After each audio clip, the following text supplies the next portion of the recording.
Olá, tudo bem com vocês?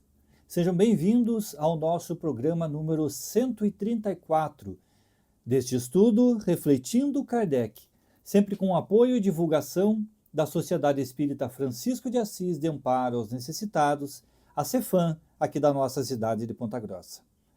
Continuando o nosso estudo lá na Revista Espírita de 1865, neste artigo que Kardec nos traz, refletindo sobre um caso de obsessão.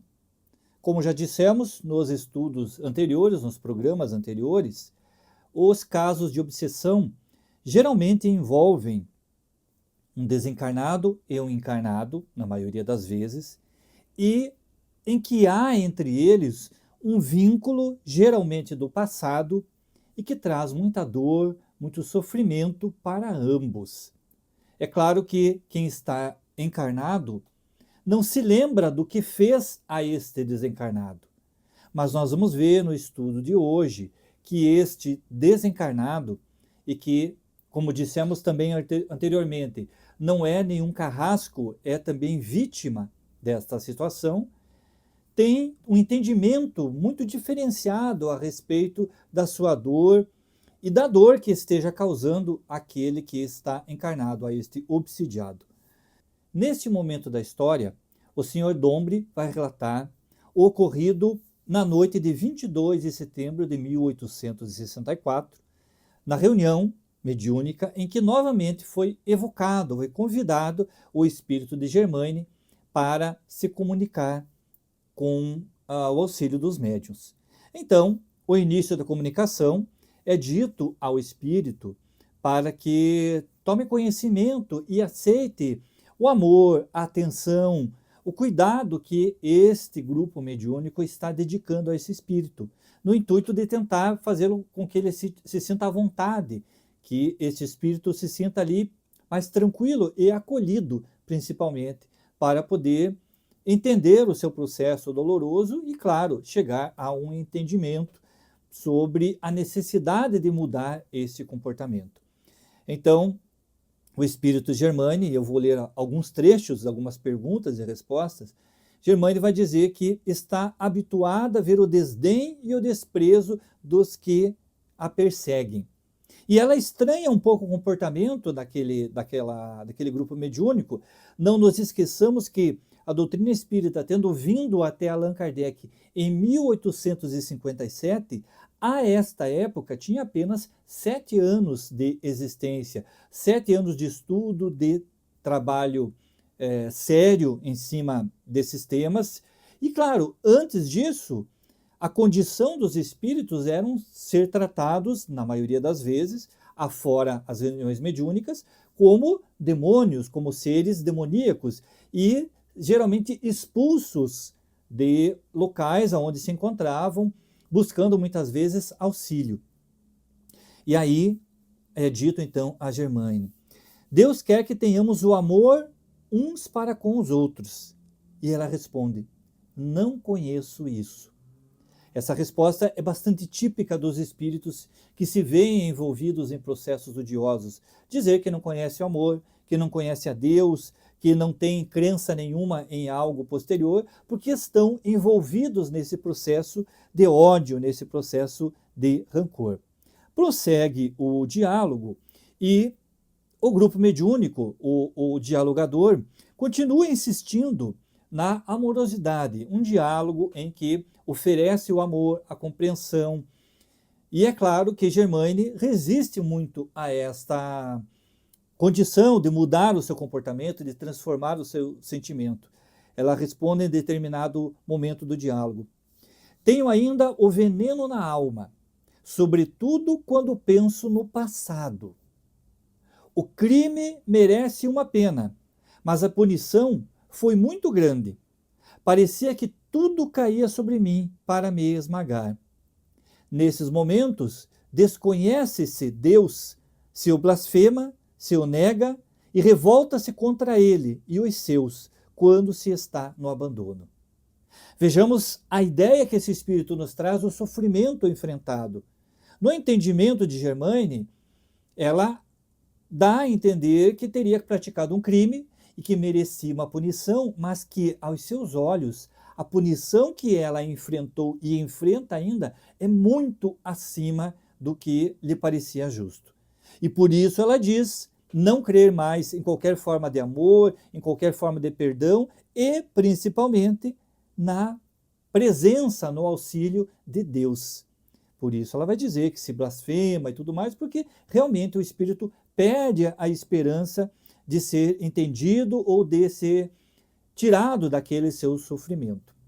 Bom, claro que há aqui um comentário de Kardec nesse instante, que ele fala que, embora esses espíritos estejam muitas vezes envolvidos, acolhidos por espíritos que têm uma certa estima por eles, quer dizer, ele não está sozinho, abandonado, há sempre ao seu redor um mentor, alguém que vai lhe auxiliar, mas que estes espíritos envolvidos no processo obsessivo do ódio não enxergam, por estarem envolvidos em um desejo de vingança descontrolado.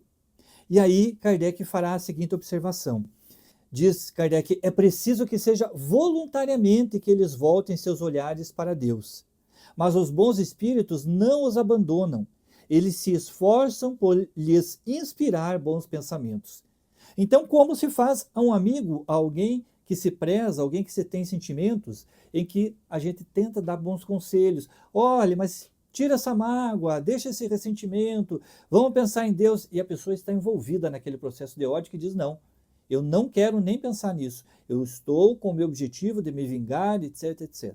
Bom, Kardec dirá que este processo de transformação também pode se dar por intercessão dos encarnados. Como é que isso funciona? Se, por um lado, esse espírito envolvido num processo de ódio, de lamentação, ele recebe a influência dos espíritos que o rodeiam e que desejam o seu bem, também ele pode receber a influência de nós encarnados, através de preces, através de boas intenções, através de bons pensamentos. Então, a ideia é que, com o nosso comportamento, nós podemos auxiliar esses espíritos. Sejamos nós os envolvidos nesse processo obsessivo, ou sejamos nós pessoas próximas a esses que estão, neste momento, envolvidos no processo da obsessão. Então vejamos que o auxílio pode vir tanto dos encarnados quanto dos desencarnados. E aí Kardec faz a seguinte anotação. No caso de que se trata, era útil para a reabilitação de Germaine que o perdão lhe viesse da parte daqueles que tinham a se lamentar dela, e que era, ao mesmo tempo, um mérito para estes últimos. Vejamos que, dentro desta explicação que Kardec nos traz, ele diz que, embora houvesse, ao lado de Germaine, espíritos lhe orientando para abandonar aquele desejo odioso, para retomar o pensamento em Deus, ela não ouvia. Neste caso, era necessário que aquela família da jovem endereçasse a Germaine orações, preces, bons sentimentos, para que pudessem então transformar esse seu ardente desejo de vingança em algo que fosse transformado por uma forma de perdão, uma forma de amor. Mas ele diz também que esta circunstância, ela serviu com um propósito também para esta família. Então não é por acaso que Deus permitiu que esse espírito estivesse envolvido com essa família.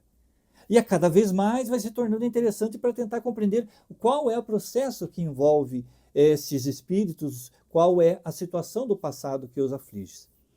Germaine continua fazendo um comentário sobre o seu sofrimento, dizendo que experimentou muito sofrimento, muita dor, foi um abandono, se sentiu sozinha, e ela traz uma anotação bastante interessante sobre o contato dela com aquela criança, com aquela adolescente.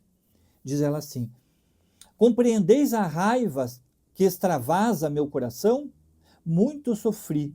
Eu não podia morrer, o suicídio me era impossível, e sempre diante de mim o futuro mais sombrio. Jamais vi despontar um luar, Jamais uma voz me disse: espera. Então gritei: raiva, vingança. A mim as vítimas. Terei ao menos companheiros de sofrimentos. Não é a primeira vez que a criança sente meus abraços. E aí se fará uma anotação de que os pais comentaram que esta adolescente, quando ainda mais jovem, passou inicialmente por um processo muito similar a esse de crises convulsivas e que vieram a não ser também compreendidos naquela época. Vejamos que, num resumo deste panorama que nós encontramos até o momento, nós temos um espírito de Germaine envolvido num processo de ódio, de revolta por conta de algo do passado. Germaine reconhece ter cometido algum crime, reconhece ter se equivocado em algum momento, porque aqui a palavra crime não significa necessariamente um crime dentro das nossas leis comuns, mas violou uma lei divina.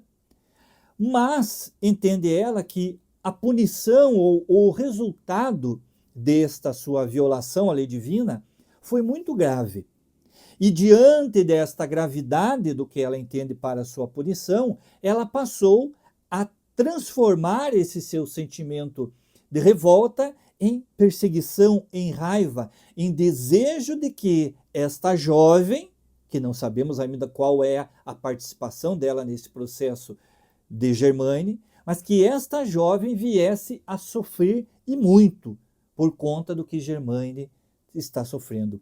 Quando ela diz, não podia me suicidar, quer dizer, não havia para o espírito uma forma de fugir daquele processo de dor, de sofrimento. E por conta disso, ela tentava reequilibrar a sua mágoa, fazendo sofrer também a jovem Valentine.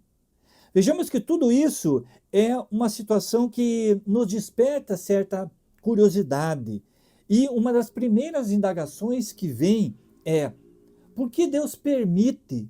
Por que dentro da lei divina se permite que um espírito possa assediar, obsidiar, descontar a sua raiva em um encarnado? Por que é que Deus, dentro dessa sua bondade infinita, não encontra um outro meio para que se resolva essa situação?